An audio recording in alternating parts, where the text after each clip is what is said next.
The biblical prophecy says that Armageddon will be where the forces of good and evil fight the final great battle, the battle that will end the world.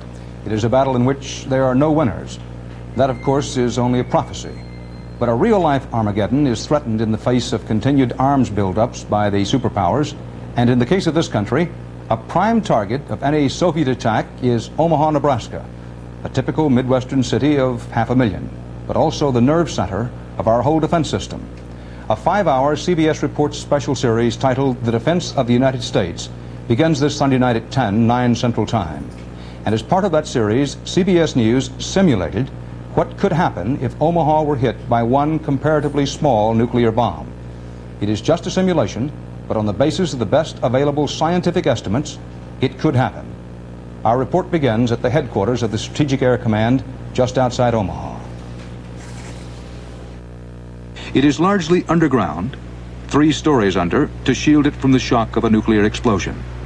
It was not designed to withstand a direct hit.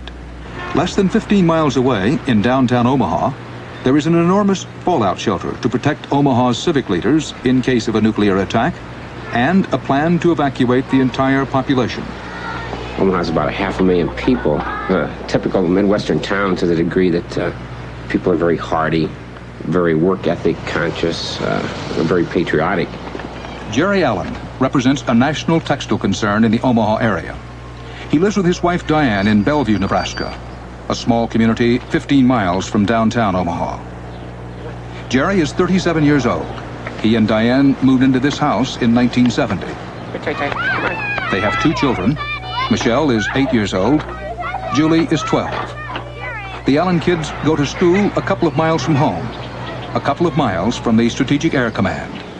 The Allen family lives in the shadow of SAC, in the shadow of a nuclear war that just might begin in their backyard. The children play soccer on the base, and we drive through the base, and you see all the planes, and then you start to think about it. I don't think about it day to day. I just don't think about survival.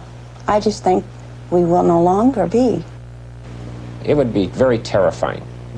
I don't know if I would walk down to the bomb shelter knowing my family and everybody I know here is probably gonna die right then. I don't know if I'd go down to the bomb shelter. In the next 53 seconds, we will show you what would happen when one 15-megaton nuclear weapon explodes in front of SAC headquarters. Mrs. Allen will be at home. Her children will be at school. Her husband will be 17 miles away at work.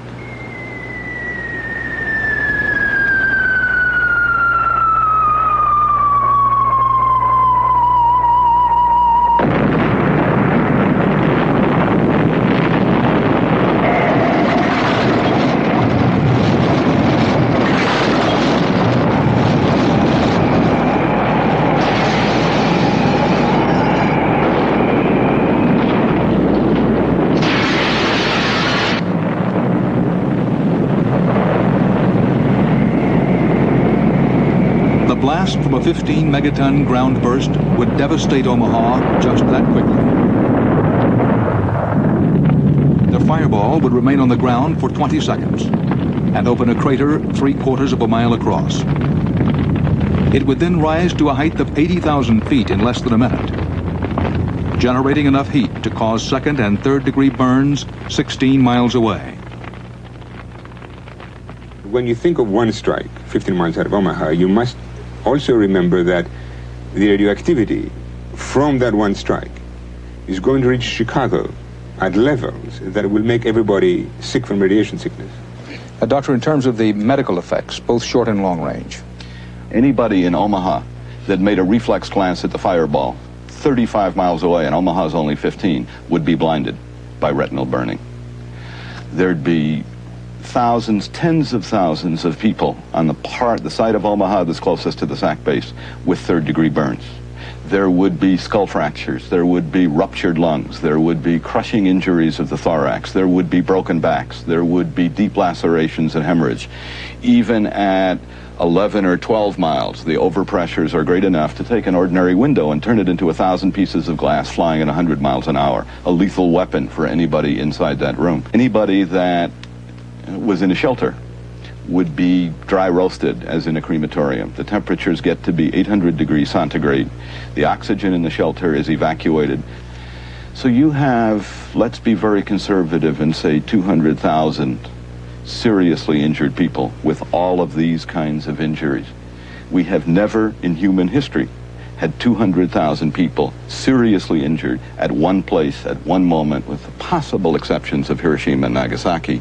What do you say to those people who, hearing all of this, say, I don't doubt you for a moment, but if we believe that a nuclear war is unwinnable and unsurvivable, then we are defeated and we're going to become what the Soviet Union wants, because they believe they can win it and can survive a nuclear war? My response is that I don't think for a second that they believe that. They know the physics, they know the biology, they know the calculations as well as we do. I don't think conflict in the world is going to end. I think nuclear conflict, nuclear resolution of conflict, will end the world. In the history of mankind, we've always thought in terms of killing the enemy so we can survive. I mean, since we first considered ourselves into communities, that is not true anymore. If you attempt to kill your enemy by nuclear weapons, you will also die. There's no place to go. You don't do anything. You say a prayer. That's all. One 15-megaton nuclear weapon exploded near Omaha would result in approximately 132,000 deaths by fire, 1.5 million deaths from radiation sickness. Total dead, over 2 million in 6 weeks' time. I want to emphasize again that what you have just seen is an excerpt from a CBS Report's 5-hour series on American defense. That series begins this Sunday night at 10, 9 Central Time. Until then, Dan Rather, CBS News, New York. Good night.